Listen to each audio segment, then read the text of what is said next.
Hello, Victor. Paul here. Tank's out. It was a minimum amount of trouble. It wasn't bad. So we got that out. It is a galvanized tank. So a lot of times the galvanizing comes loose on the inside and stays on the inside. It becomes a fine powder that clogs your system. So anyway, so there's your tank. It's out. We're getting set up to cut your tank out and bend it and put it together. So here's our raw material here. All right, so let me go show you some other stuff.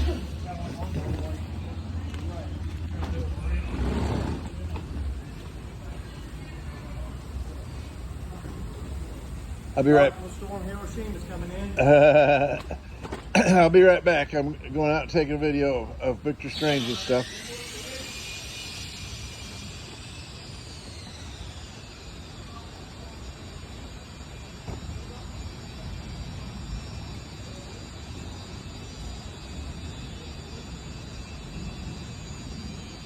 So Victor, here's your XK-19, and we took the tank out, and now you don't have any tongue weight at all. So you might want to consider. Of course, once the tank goes back in, you may have plenty of tongue weight, but the tank itself's not going to add a lot of weight. But maybe when it's full, I feel like you probably ought to be moving the boat forward a little bit. But as you can see, if you move the boat forward a little bit and you kind of imagine this trailer being at a different angle while it's on a boat ramp, of course the back would be angled down, the boat would be floating level. So that's going to put the boat in pretty close proximity to the handle and the winch. So I'm kind of afraid to move it any farther forward. We have a couple options. I mean, we can ship it this way, but I think you're going to want to mess with it when it gets to the other end. If we do ship it this way, I'm also concerned about any bouncing and the boat getting off to one side because I believe it would get into. Oh, look at that. I believe it would get into, this would get into the side of your boat just because of the shape of the side of the boat. So that's what I'm concerned about. Let me show you one option. We have this is a 25-foot Chris-Craft Sportsman here. And we built, because the trailer's aluminum, we built him a bow stop out of aluminum. But we like the really wide, you'll notice how wide the bow stop is, how wide the target is when you're coming in on the lake and coming into the trailer. So we also have, as you know, when you load a boat on a trailer, you might cinch it up really close. Your bow, you might cinch this guy up really close, but your strap. But when your trailer comes up and your boat stays level, of course, trailer comes up to the bottom of the boat, it always leaves you with a gap. So what we have on our bow stops is a turnbuckle. Actually, it's a drop link for a 3-point hitch on a tractor, and you can push your bow stop back up against your boat to hold your boat securely while you're trailering. You may not be trailering far, but if you're getting on and off the trailer, this is an ideal bow stop to have.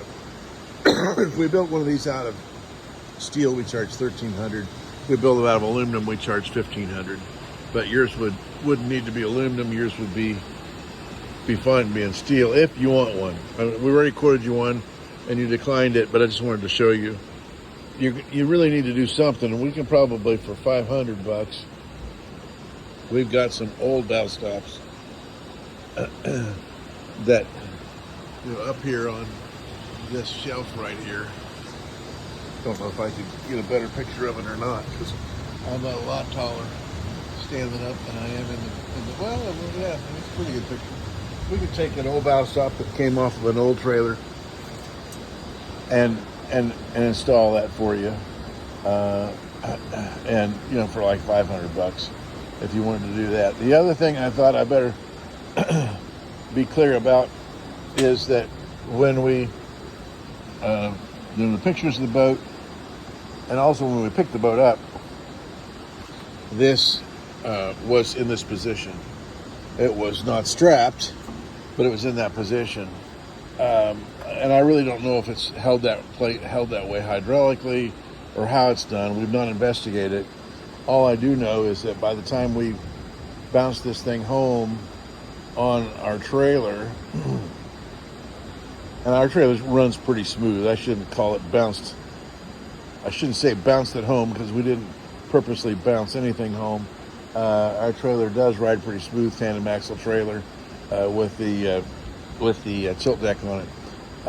But by the time we got home, this end was down on top of the trailer. Didn't do any damage.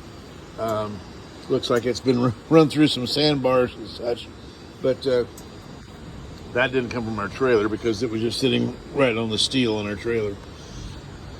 So I didn't know if you wanted me to address at least troubleshoot it, figure out what it is, and why it was hanging down like that, because I don't think we want to, we can strap it up and deliver it this way to your, to go in the container for shipping.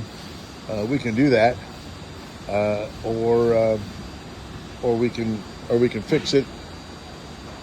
Might be easier to fix here where it's easier to get parts, is kind of the thought process. If you'd like us to look into it, let me know. We'll look into it, let you know what it's going to cost to fix it. Of course, there would be a little bit of a charge to look into it. But and then even if we fix it here, I think we should strap it up when we send it. I know it takes up more space in the container that way, but it seems like that should be strapped up. Or I suppose we could lower it to the floor of the container, and after we get it there. But anyhow, that is that's what I wanted to show you, those two things. I don't know about overall length of your trailer. If you're trying to go into a 20-foot container or not, like we may need to. If you are, then we're going to need to put some kind of a knuckle on that. But if not, then I think you're just fine if you're going to be going in a longer container than 20 foot. So anyhow, I just want to give you an update on everything, and we will obviously you see your interior and so forth in here in this cage while we have the section of the bottom out to work on your tank. And we'll talk to you soon. Thanks. Bye.